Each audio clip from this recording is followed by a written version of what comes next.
Hey guys, welcome back to my channel. So मेरे last video में हमने बात की थी कि मैंने अपना जो व्लॉगिंग कैमरा है वो हमने अपग्रेड कर लिया है और मैंने ले लिया है अपना कैनन का M50 Mark II। सो आज इस वीडियो में हम बात करेंगे what are the best vlogging settings for this camera. इस कैमरे की जो सेटिंग्स हैं उसको हम एक बार थॉरोली देख लेंगे और क्या बेसिक सेटिंग्स रख के आप इसके साथ में ईजिली व्लॉग कर सकते हैं। आप वो सेटिंग्स रखिए और उसके बाद में आप भूल जाइए। सो 5 मिनट तक अपनी आंखें खुली रखिए और ये वाला वीडियो देखिए और इसकी सेटिंग्स के बारे में जानिए और उसके बाद में आंख बंद करके ये वाला कैमरा ले लीजिए। So the first thing about this camera is कि इस कैमरे में एक फ्लिप स्क्रीन है जो कि आपके व्लॉगिंग के लिए बहुत ज़्यादा यूज़फुल है। आप इसको इस तरह खोल के इस तरह फ्लिप करके जब आप व्लॉग करते हो तो आप इसको ईजिली अपने सामने रख के व्लॉग कर सकते हो और आप अपने आपको मीनवाइल देख भी सकते हो। तो सबसे पहले जब आप कैमरा खोलोगे तो आपको इस तरह का कोई एक मेन्यू दिखाई देगा। आपको मेन्यू बटन में चले जाना है और द फर्स्ट थिंग जो आपको चेंज करनी है, यहाँ पर आपको जाना है आपके डिस्प्ले लेवल सेटिंग्स में। डिस्प्ले लेवल सेटिंग्स में जाके आपको अपने मेन्यू डिस्प्ले में जाना है और यहाँ पे जाके आपको गाइडेड से स्टैंडर्ड कर देना है। सो इस तरह जो आपका जो मेन्यू का लुक है वो इस तरह का हो जाएगा। So this gives you a proper camera look. जो वाइट वाली लुक है वो इतनी अच्छी नहीं लगती। तो पहली चीज़ जो इसका स्क्रीन है वो एक टच स्क्रीन है, तो आप बेसिकली इसको टच करके भी आप इसको ऑपरेट कर सकते हो।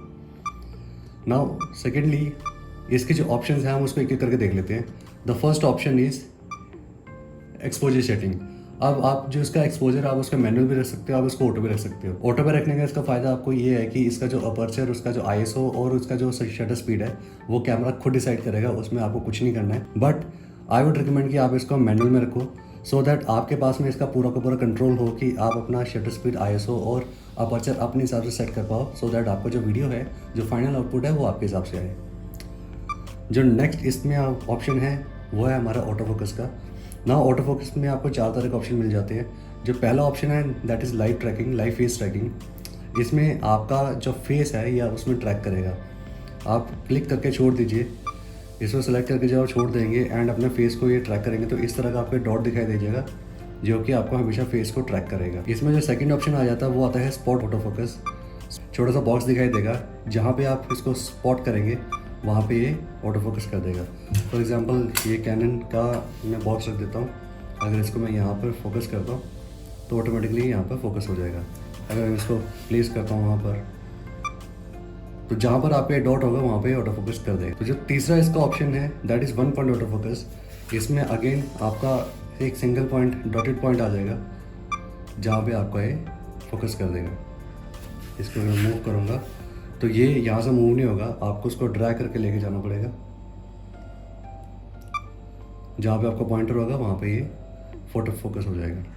उसके बाद में आपका आता है zone auto focus. Zone auto focus में आपका जो सर्कल होगा वो थोड़ा सा बड़ा होगा। ये केस तब काम में आता है जब आपने मान लो ऑब्जेक्ट है, जो मूविंग ऑब्जेक्ट है वो बहुत बड़ा है। फॉर एग्जांपल इन केस कोई कार है, बस है, उसको आपको कवर करना है तो उस केस में ये काम में आता है। तो इसको जस्ट ड्रैग करो अपने सब्जेक्ट के ऊपर और वो उसको ऑटोमेटिकली फोकस कर देगा। नाउ नेक्स्ट आता है आपका मूवी का सेल्फ टाइमर, जिसमें आपको 3 ऑप्शन मिलते हैं। पहला कि आपका सेल्फ टाइमर ऑफ है, दूसरा आपको 10 सेकंड का टाइमर मिलेगा और तीसरा आपका 2 सेकंड का आपको टाइमर मिलेगा। उसके बाद में आता है आपका फ्रेम रेट्स। अब इस कैमरा में आप 4K वीडियो भी शूट कर सकते हो।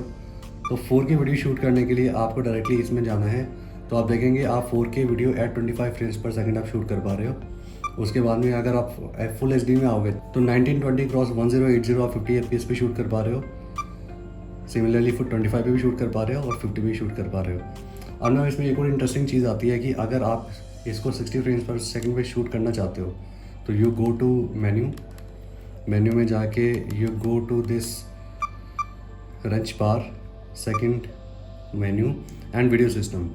वीडियो सिस्टम में ऑटोमेटिकली अगर आप इंडिया में हैं, अगर आप एशियन कंट्रीज़ में हैं तो आपको ये ऑटोमेटिकली पास सेलेक्ट मिलेगा। अगर आप US या दूसरी कनाडा वगैरह कंट्रीज़ में हैं तो आपको ये NTSC मिलेगा।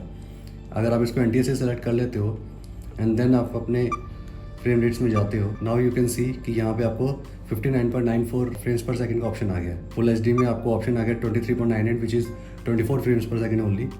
और उसके अलावा आपको 4K में भी 23.98 मतलब 24 फ्रेम्स पर सेकंड में शूट करने का ऑप्शन आ रहा है। बाय डिफ़ॉल्ट अगर आप लोग इंडिया में हैं तो आपको ये इसको पाल पे ही सेलेक्ट करके रखना है। नेक्स्ट सेटिंग की तरफ आते हैं। Now this is movie digital IS। तो जब बात आती है स्टेबलाइजेशन की तब हमारा लेंस का अलग स्टेबलाइजेशन होता है और हमारे कैमरे का अलग स्टेबलाइजेशन होता है। तो इस केस में जो हमारा किट लेंस जो हमारा कैनन M50 Mark II के साथ में आता है which is 15 to 45 mm focal length का जो हमारा लेंस है उसमें इंटरनल स्टेबलाइजेशन है। तो हमारे पास में इसमें दो तरह के ऑप्शन मिल जाते हैं, one is stabilization on and one is enhanced.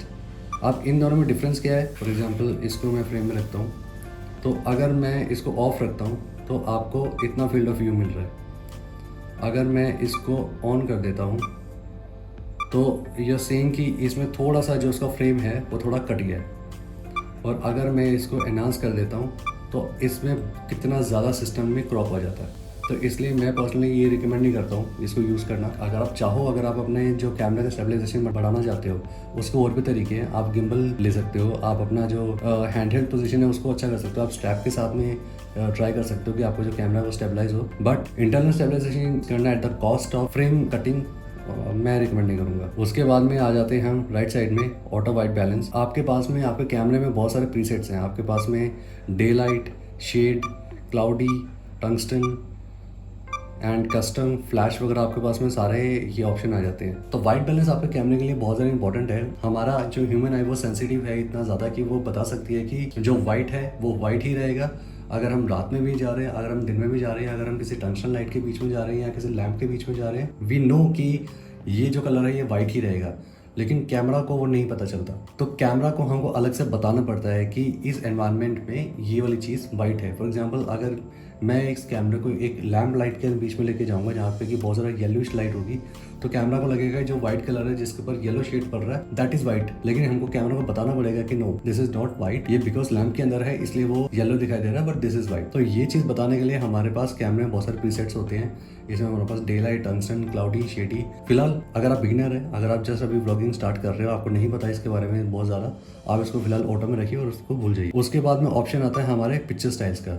और नाउ पिक्चर स्टाइल में भी हमारे पास में हमारा कैमरा हमको बहुत सारे ऑप्शन देता है, जिसमें कि automatic, standard, portrait, landscape, fine detail and neutral and उसके बाद में कुछ और भी। मैंने पर्सनली इसमें जो रिकमेंड करता हूँ वो सिने स्टाइल है। ये सिने स्टाइल इसका फ्लैट प्रोफाइल होता है। बेसिकली क्या करता है कि जो आपका जो इमेज जो कैप्चर कर रहा होता है उसमें जो मैक्सिमम डिटेल्स है वो स्टोर करके रखता है, सो दैट जब हम इस फुटेज को जब हम बाद में कलर ग्रेड करते हैं तो मेरे पास में ज़्यादा डिटेल्स होंगे, मेरे पास में ज़्यादा ऑप्शन होगा मेरी जो इमेज है इसको करेक्ट करने का। ना हम बात करते हैं इसके एक्सपोजर ट्रायंगल की, जो हमारे पास नीचे 3 चीज़ें हैं, which is our shutter speed, our aperture and our ISO। So when it comes to shutter speed, तो शटर स्पीड का बहुत ही सिंपल सा फॉर्मूला है कि जिस भी फ्रेम रेट पे आप शूट कर रहे हो आपका शटर स्पीड उससे डबल होना चाहिए। फॉर एग्जांपल, अगर मैं 24 फ्रेम्स पर सेकंड पे शूट कर रहा हूँ, shutter speed should be double, मतलब 1/50। 48 होता है लेकिन 48 कैमरा में 1/50 ही होता था, 1/50। अगर मैं 30 फ्रेम्स पर सेकंड पे शूट करूँ तो 1/60, 50 पे कर रहा हूँ तो 1/100। तो ये एक इसका 180 डिग्री का रूल है जो कि हमको हमेशा फॉलो करना है। नेक्स्ट हम बात करते हैं अपर्चर की।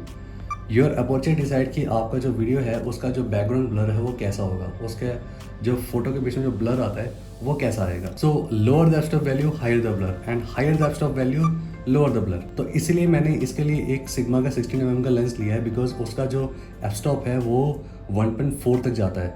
सो lower the value higher the blur, इसलिए मुझे उसका जो बैकग्राउंड ब्लर है वो बहुत ज़्यादा अच्छा मिलता है। और जो उसका जो किट लेंस है उसका जो मेरा मैक्सिमम जो जाता है वो 15mm पे मेरा 3.5 तक जाता है। सो ये 3.5 से नीचे नहीं जाता है। और जो मेरा 16mm का जो मेरा प्राइम लेंस है सिग्मा का, वो मेरा 1.4 तक जाता है। तो इसलिए मैं उसमें जो बैकग्राउंड ब्लर है वो ज़्यादा आता है। उसके बाद हम बात करते हैं ISO की। नाउ योर ISO डिसाइड्स कि आपका जो कैमरा है वो कितनी ज़्यादा लाइट उसके सेंसर पे डाल रहा है। तो बेसिकली ये जो आपका ISO है वो आपके टॉर्च की तरह काम करता है। तो अगर आपके ऑब्जेक्ट पे लाइट कम पड़ रही है तो कैमरा अपनी ओर से इंटरनल लाइट देता है और उस ब्राइट कर, बट इस तरह उसको ब्राइट करने से अगर ISO वैल्यू ज़्यादा हो जाए तो उसमें बहुत सारे ग्रेन्स आ जाते हैं। तो इसीलिए ये जो ISO का जो वैल्यू है मैं पर्सनली इसको 400 से ऊपर नहीं रखता हूँ।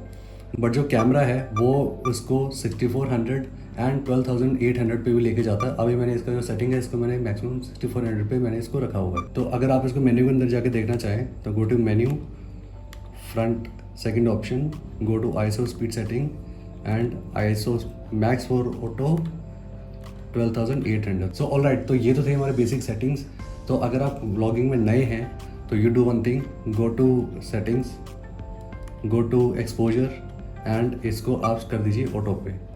इसको ऑटो पे करिए and your camera will decide कि इसका जो शटर स्पीड, ISO और अपर्चर वैल्यू कितना होगा। एंड आपको कुछ नहीं करना है, आपको सिंपली अपने कैमरे को उठाना है एंड इसके साथ में ब्लॉग करना शुरू कर देना है। योर कैमरा विल डिसाइड कि क्या क्या वैल्यूज होंगे। आई पर्सनली रिकमेंड कि you do learn manual exposure, because उसमें आपके हाथ में बहुत सारा कंट्रोल आ जाएगा। ऑलराइट गाइस, तो ये तो था हमारा छोटा सा वीडियो। आई होप आपको ये वीडियो पसंद आया होगा एंड आपको Canon M50 Mark II की जो बेसिक सेटिंग्स है उसके बारे में थोड़ी नॉलेज आई होगी। तो if you are new to this channel तो देन कंसिडर सब्सक्राइबिंग और मेरे चैनल के साथ में जुड़े रहिए। हम आएंगे हमारे अगले वीडियो के साथ में विद आवर नेक्स्ट ब्लॉग। तब तक के लिए this is Suresh, good bye.